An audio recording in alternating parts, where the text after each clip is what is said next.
নিতাই গৌর দুটি ভাই, সেই দুই ভাইয়ের মধ্যে আমরা গৌরাঙ্গের বাড়ি কিন্তু সবাই চিনি, যেটা নবদ্বীপে অবস্থিত। আর মায়াপুরে নবদ্বীপে সবাই এসছে, এমন কোনো মানুষ নেই যারা মায়াপুর নবদ্বীপে আসেনি। কিন্তু নিতাইয়ের বাড়িটা কোথায় কেউ কি আমরা জানি?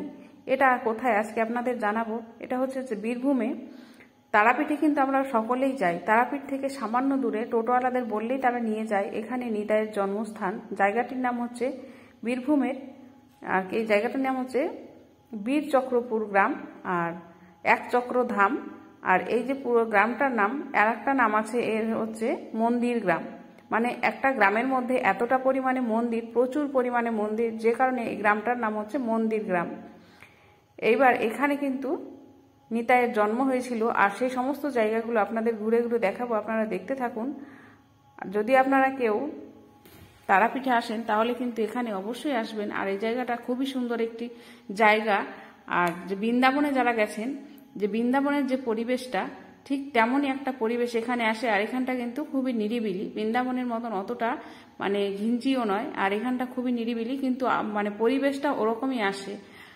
আপনারা অবশ্যই এখানে কিন্তু আসতে পারেন। আর এখানে কিন্তু ভিতরে কোনো জায়গায় ক্যামেরা নেওয়ার মানে পারমিশন নেই। আর এখন যেটা দেখাচ্ছি এটা হচ্ছে একটা পুকুর, যেটা নিতাই খনন করেছিলেন। তার মা বাবা গঙ্গাসাগরে স্নান করার ইচ্ছা প্রকাশ করেছিলেন, কিন্তু যখন তারা প্রকাশ করেছিলেন ইচ্ছাটা, তখন কিন্তু তাদের অনেক বয়স হয়ে গেছিল।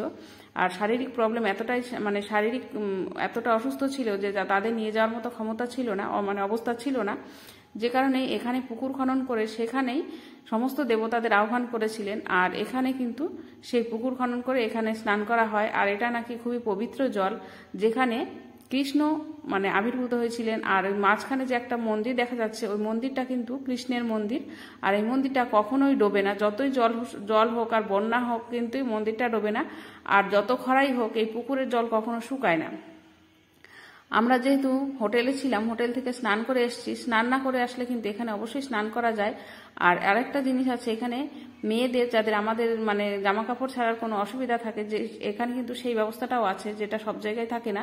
এখানে কিন্তু অবশ্যই স্নান করতে পারেন। এইবার যে জায়গাটা দেখাচ্ছি এটা হচ্ছে, যদি আপনারা এখানে থাকতে চান তাহলে এই যে জায়গাটা, এখানে অনলাইন বুকিং করে থাকতে হয়। আর এই যে মন্দিরটা, এই মন্দিরটা হচ্ছে এখানে যে পুরীর জগন্নাথ মন্দির, তার আদলে একটা মন্দির তৈরি করেছিলেন নিতাই তার মা বাবার জন্য। তারা পুরী যাওয়ার জন্য মানে পুরী যেতে চেয়েছিলেন, তখন এই মন্দিরটা তৈরি করে দিয়েছিলেন। আর এই যে জায়গাটা, এখানে আছে নিতাইয়ের নাভিপদ্ম, এখানে আছে, যে কারণে এই জায়গাটা কিন্তু ঘেরা, আর ভিতরটায় কিন্তু কাউকে যেতে দেওয়া হয় না।